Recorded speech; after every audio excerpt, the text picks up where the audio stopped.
Hello, നമുക്കിന്ന് എങ്ങനെ easy ആയിട്ടൊരു ചിക്കൻ ഫ്രൈഡ് റൈസ് ഉണ്ടാക്കാമെന്ന് നോക്കിയാലോ. ഫസ്റ്റ് നമ്മൾ വെള്ളം തിളപ്പിക്കാൻ വെക്കുക. വെള്ളം നന്നായിട്ട് തിളച്ച് വരുമ്പോൾ കുറച്ച് സൺഫ്ലവർ ഓയിൽ, ആവശ്യത്തിന് ഉപ്പ് ഇട്ട് കൊടുക്കുക. വെള്ളം നന്നായിട്ട് തിളച്ച് വരുമ്പോൾ അരമണിക്കൂർ വെള്ളത്തിലിട്ട് കുതിർത്ത് വെച്ച അരി വെള്ളത്തിലേക്ക് ഇട്ട് കൊടുക്കുക. നമ്മൾ ഫസ്റ്റ് ചെയ്യേണ്ട കാര്യം ഒരു 30 മിനിറ്റ് അരി നന്നായിട്ട് കഴുകി വെള്ളത്തിൽ കുതിർക്കാൻ വെക്കുക എന്നുള്ളതാണ് കേട്ടോ. ഫ്രൈഡ് റൈസ് ആയതുകൊണ്ട് തന്നെ അരി കൂടുതൽ വേവാൻ പാടില്ല. അതിപ്പോൾ കുറച്ചൊക്കെ വെന്തെന്ന് തോന്നുമ്പോൾ അരി വേറെ ഒരു ഓട്ടപാത്രത്തിലേക്ക് ഊറ്റിയെടുത്തിട്ട് അത് തണുക്കാൻ വേണ്ടി ഇതുപോലെ തന്നെ വേറെ ഒരു പാത്രത്തിലേക്ക് മാറ്റി ഒന്ന് സ്പ്രെഡ് ചെയ്ത് വെക്കാവുന്നതാണ്. ഫ്രൈഡ് റൈസിൻ്റെ ഒരു മെയിൻ ഇൻഗ്രീഡിയൻസ് ആട്ടോ എഗ്ഗ്. അപ്പോൾ ഞാനിവിടെ എടുത്തിട്ടുള്ളത് 5 എഗ്ഗാണ്. ഇതിൽ കുറച്ച് കുരുമുളകും ഉപ്പും ചേർത്തിട്ട് നന്നായിട്ടൊന്ന് ഫ്രൈ ചെയ്തിട്ടെടുക്കാം. ഉപ്പും കുരുമുളകും ചേർത്ത് ചിക്കനൊന്ന് വേവിച്ചെടുക്കുക. ഒരു പാത്രം എടുത്ത് കുറച്ച് സൺഫ്ലവർ ഓയിൽ ഒഴിക്കുക.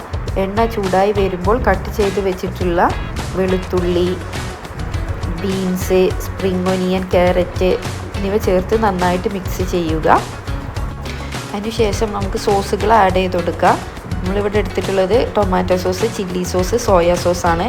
ഇവിടെ ഡാർക്ക് സോയ സോസാണ് ഇപ്പോൾ ഞാനിവിടെ യൂസ് ചെയ്തിട്ടുള്ളത്. സാധാരണ ലൈറ്റ് സോയ സോസ് ആട്ടോ ഏറ്റവും നല്ലത്. സോസുകൾ ആഡ് ചെയ്തതിന് ശേഷം നമ്മൾ സ്ക്രാമ്പിൾ ചെയ്തിട്ടുള്ള എഗ്ഗ് പിന്നെ ഫ്രൈ ചെയ്തിട്ടുള്ള ചിക്കനും കൂടെ ആഡ് ചെയ്തിട്ട് നന്നായിട്ട് മിക്സ് ചെയ്യുക.